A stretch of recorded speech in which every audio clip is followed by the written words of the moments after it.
بسم الله الرحمن الرحيم.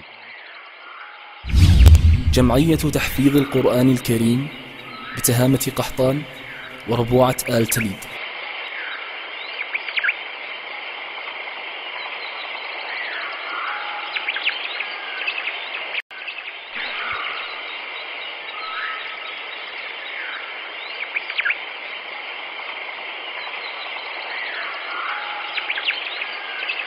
يا قارئ القرآن داوي قلوبنا بالتلاوة تزداد بالتجويد.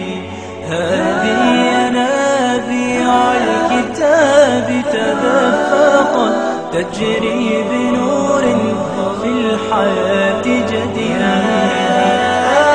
قارئ القرآن داوي قلوبنا بتلاوة تزداد بالتجويد.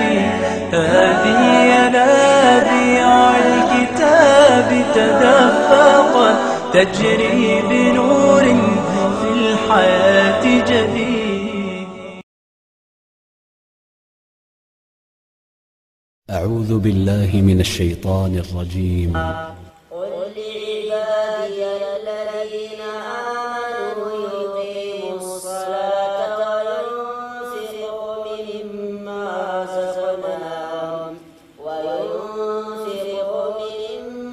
رزقناهم سرا وعلانية من قبل أن يأتي يوم لا بيع فيه ولا خلال. قال صلى الله عليه وسلم: إن القرآن يلقى صاحبه يوم القيامة حين ينشق عنه قبره كالرجل الشاحب، فيقول له: هل تعرفني؟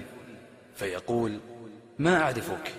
فيقول: أنا صاحبك القرآن الذي أظمأتك في الهواجر وأسهرت ليلك.